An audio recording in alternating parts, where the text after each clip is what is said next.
I'm here tonight just reflecting and thinking about a lot of things.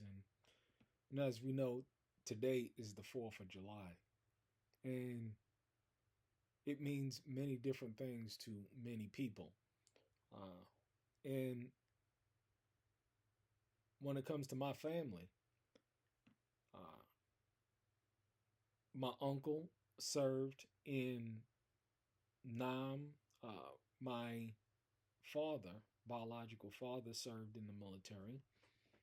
Um, my uncle served in the military on my mother's side.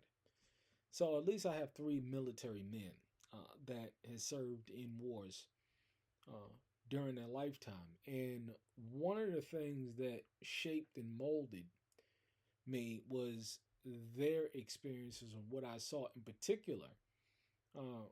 What one of my sister's fathers also served in the military, and these experiences shaped me because I didn't know pretty much too much like any other child growing up during the 80s. I didn't know too much about war. I just saw what the effects were, and one of the situations that shaped me was seeing my uncle have episodes, outbreaks about his tours in Vietnam and how he used to go in a rage and literally beat on my aunt. Now they're still married to this day, and those are the trials and tribulations that they went through, as a couple. Um, he became a preacher, and he's a good man to this day. And however, those experiences of what I saw of him going into these rages of the things that he experienced in Vietnam, uh, left a deep mark and a scar on me because I said to myself, well, if I'm going to go into one of these wars, uh, will I come out like that and be crazed in my mind as to where I'm beating on my wife and beating on my children and all of this stuff? It was a very traumatizing thing to see when I used to go over and visit my aunt. Uh, and the 80s was a very chaotic time. You had the crack epidemic. You had uh, uh, welfare. You had the projects. You had uh, all of these, a culmination of all of these events. And, there's certain people that will go along with that flow. Uh, if their fathers was in the military, they go into the military. If they saw a broken home, they would perpetuate it because that's all that they knew. And me personally, everything that I saw and everything that I witnessed when I grew up, I despised. And I vowed to myself that I would never repeat those things because I didn't want my children to experience brokenness. I didn't want my children to experience any of the things that I experienced growing up. So, I went against everything. So, come time when it goes into high school, I remember the uh, the high school recruiter, uh, saying that, hey, you can go into ROTC because that was the big thing, at least back then. You can go in and you can get a full scholarship. You can get TAP, Pell, Seek. They had all of these programs for uh, disadvantaged or low income children that you can apply for. And I used those programs to go through college. But one of the things that I said is hell no when it came to the military. And one of the biggest impacts on me was the studying of thermonuclear war. Uh, when you see things like that, you got to ask yourself the question. Uh, I was shocked. It's like the first time you see something, uh, Hiroshima and Nagasaki, and just reading the stories. uh, understanding and reading books like Nuclear First Strike. I mean, this is the kind of stuff that I was reading back then because it intrigued me.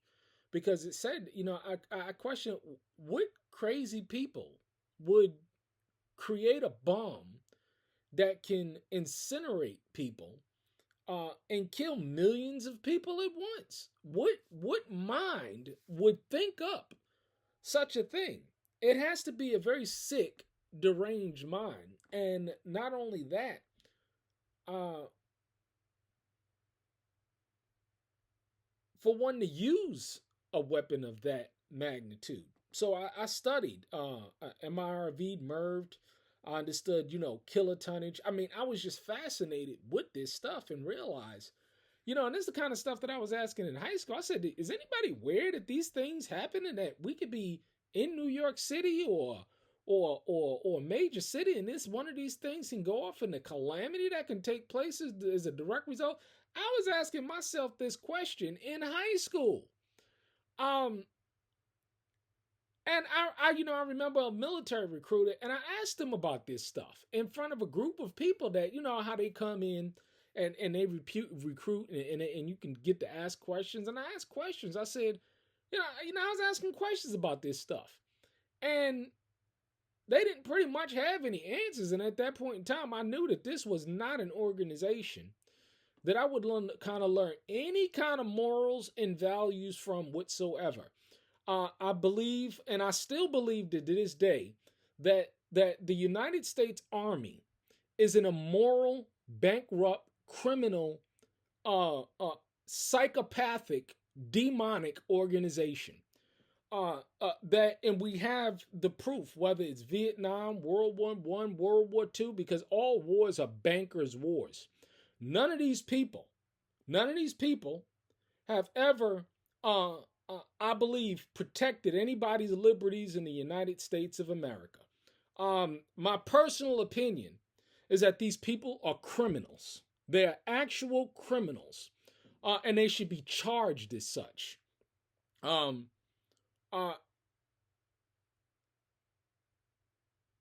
If you want to protect me, if you want to, these Marines, these people that served, protect me against the bankers and the politicians, because it said in their charter that they're supposed to protect. I don't know how I go, against all enemies, foreign and domestic, and I don't see any of these people protecting me against the domestic terrorists that we have, that serve these politicians and stuff. These people are terrorists. That's what I've held this position for a very long time. Now, again, I have people that served in the military, and I respect what they've done. They did what they had to do at that time. Me personally, that was just my view on the organization and what these people do around the world. Look at what we're doing, what we've done in Syria. Look at what we've done in Libya. Look at what we've done in Iraq. Look at what we've done in Kuwait. Look at what we've done in Vietnam, and look at the carnage. And all of this was about oil and money. All of these wars was about oil and money. So all of these people that served in the military, they served the bankers. This is not my opinion. This is a historical fact.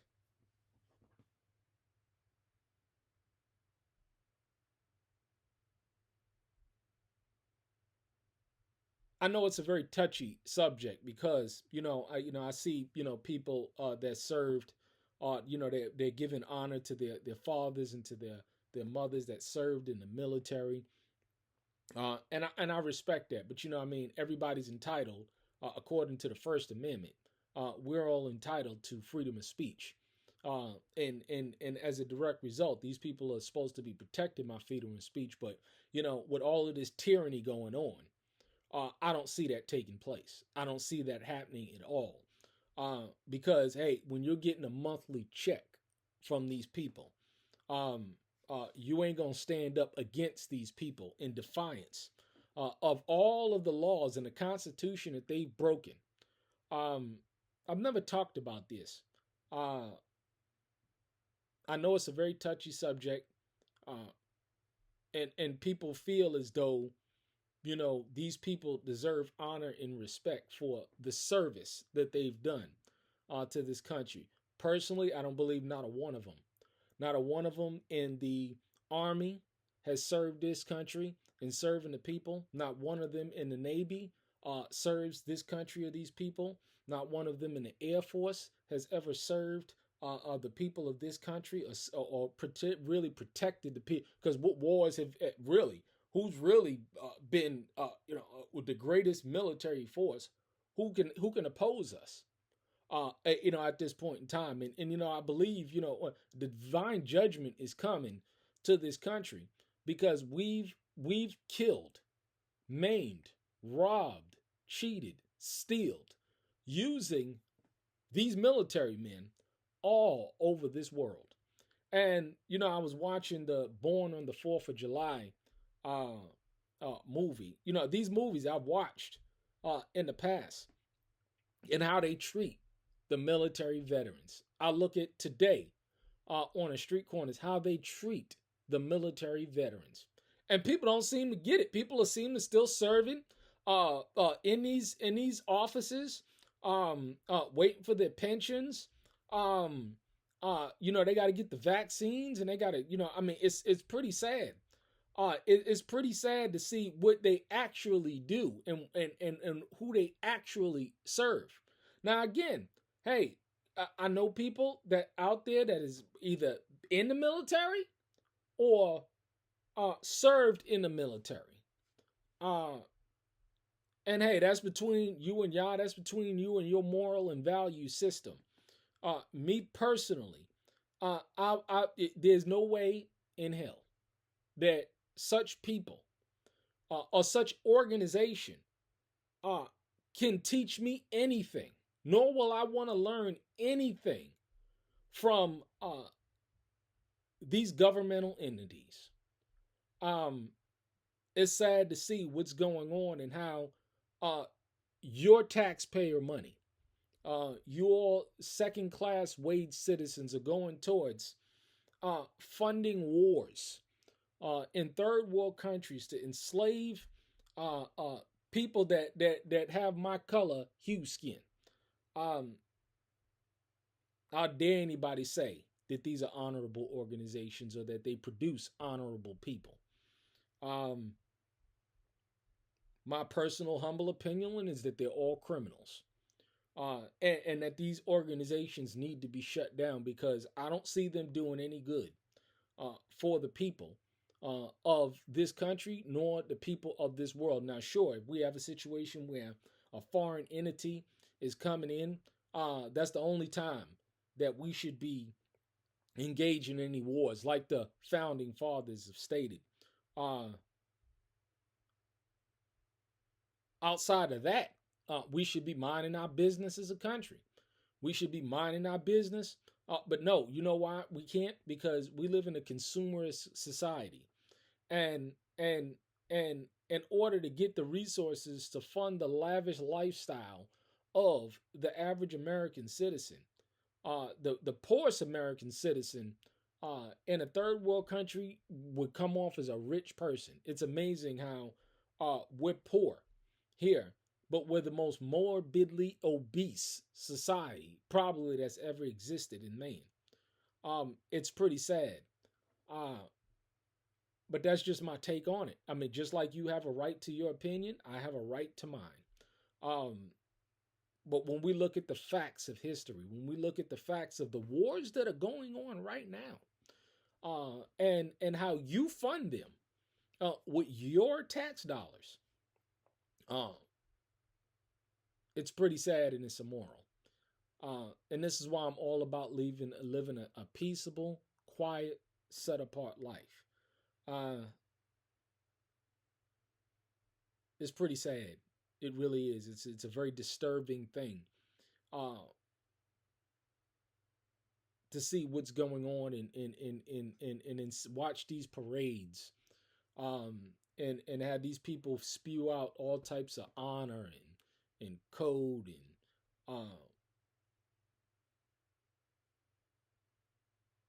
do you know what a 500 or 350 kiloton bomb could do? Do you know what these with these weapons that these people, the Air Force, they drop on innocent women and children? Do you know the atrocities that are taking place in over there in the Middle East and Gaza right now? All with your dollars, all with your dollars.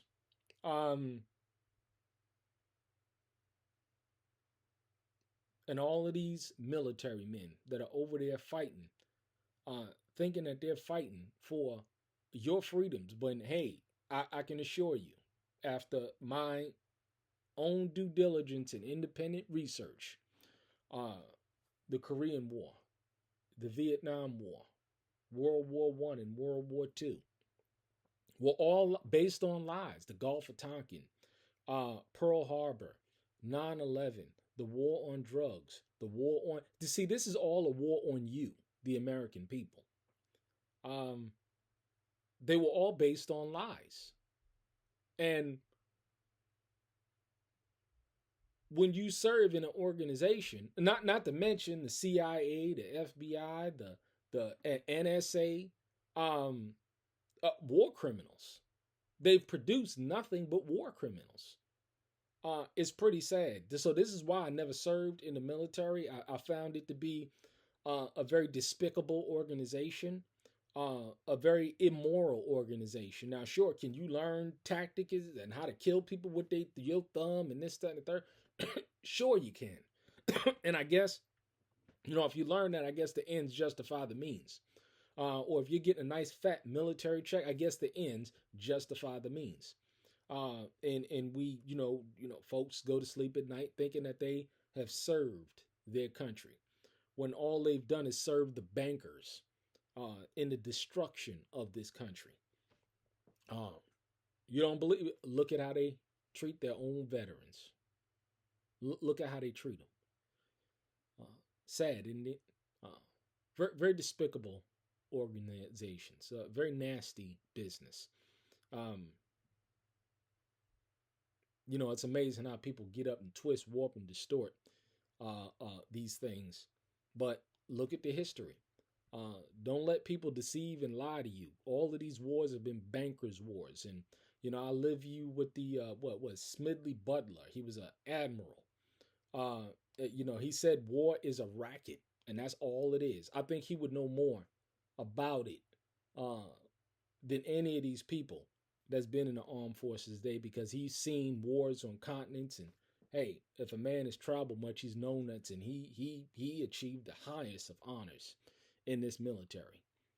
I believe him over anybody else.